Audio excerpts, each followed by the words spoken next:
रख के पास पागल हुई सास। आजकल वर्मा जी की पत्नी देवकी जी केबल पर रियलिटी शोज देख देख कर बहुत कुछ सीख रही हैं।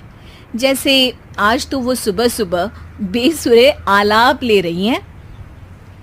सारे गामा माँ जी, सारे गामा पाधा नीसा होता है। अरे वो तो सब गाते हैं, ये मेरा स्टाइल है। आवाज तो कम कर लीजिए माँ जी, पर्दे फट जाएंगे कान के। ये कहो कि पर्दों में आग लग जाएगी। देखना, मेरी आवाज सुन के जज आग लगा देगी, आग लगा देगी, तू तो आग लगा देगी, ऐसा बोलेंगे। सरिता वहां से परेशान होकर चली जाती है और सास रियाज जारी रखती है। सारे गाओ, सारे नाचो। तभी बाबूजी दुकान से लौटते हैं। अरे देवकी, क्यों तानसेन बनी हुई है? कान से खून निकालोगी क्या? अरे क्या हुआ, रियाज तो करने दो मुझे। इसको रियाज बोलते हैं? ऐसा लग रहा है जैसे घोड़े हिना रहा है। घोड़े पे बैठ के ही बम्बई जाऊंगी मैं तो, जब जज साहब कहेंगे कि देवकी तुम मुंबई आ रही हो। जज साहब, वो अदालत वाले? अरे नहीं नहीं, बड़े लोग हैं, आप नहीं जानते हैं। ओ मैं तो छोड़ चली अपना ये देश, बम्बई मुझे प्यारा लगे। गाना गाती हुई देवकी चली जाती है और बाबूजी अपनी सरफिरी पत्नी के इस संगीत प्रेम की चर्चा करने बहू के पास चले जाते हैं। अरे सरिता बेटा, सुनो तो, ये तेरी सास को क्या हुआ है बेटा? सुबह तो अच्छा भला छोड़कर गया था इसे। सिंगर बनेगी अब वो। सिंगिंग रियलिटी शो में जाने की सुबह से तैयारियां चल रही हैं इनकी। हाँ, अब तो कोयल के सुर मेंढक छेड़ेगा। हे भगवान, सद्बुद्धि दो इसे। इधर बाबूजी भगवान को कहते हैं और उधर राधा रानी प्रकट हो जाती है, देवकी की मोहल्ले की सबसे पक्की दोस्त। क्यों री देवकी, काहे इतना गला फाड़ रही है? कोई चीखने चिल्लाने का कंपटीशन है क्या? अरे ये देख, नया सिंगिंग शो, मैं भी गाऊंगी, हिंदुस्तान के दिलों की धड़कन बनूंगी। अरे इतना बेसुरा गा के दिलों की धड़कन नहीं, दिलों का अटैक बन जाएगी। इससे तो अच्छा है कि नाच ही ले।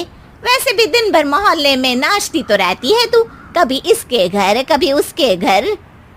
देवकी को समझ में आ जाता है कि उसका गाना किसी को पसंद नहीं आ रहा। अगले दिन सरिता देखती है कि सास पैरों में घुंघरू बांध के नाच रही है। अरे माँ जी, क्या मंजुलिका बनी हुई है आज आप?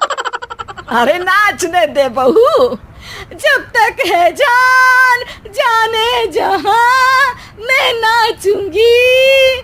अरे माँ जी, अभी जान निकल जाएगी, इतनी जोर से नाचेंगी तो। अरे अरे, क्या कर रही हो?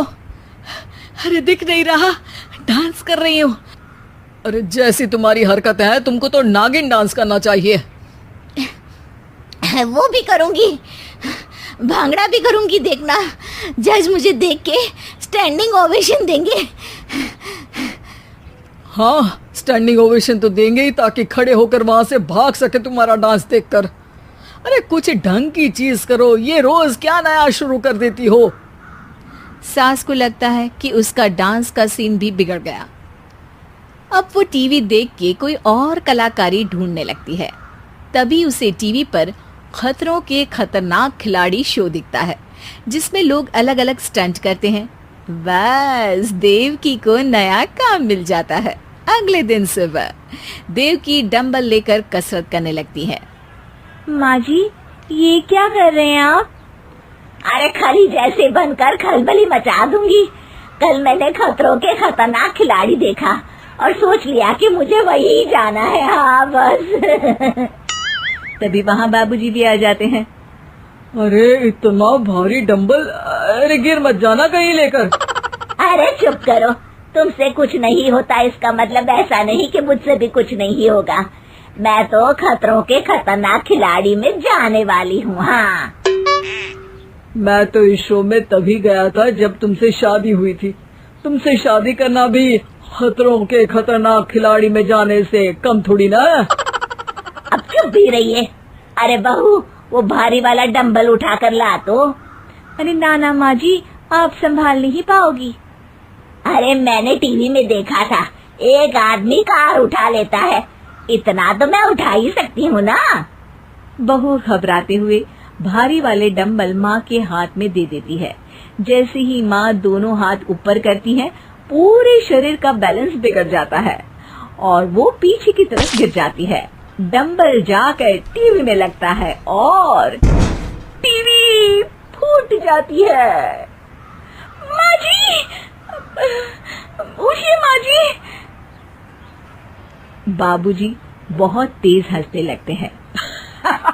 बाबा बाबा, टीवी और बीवी दो टेंशन थे मेरे, आज एक कम हो ही गया। बहू भी सास को उठाते उठाते इस बात पर ताली बजाकर हंसने लगती है और देवकी फिर से गिर जाती है। और इस बार देवकी भी अपनी बेवकूफी पे हंसी रोक नहीं पाती।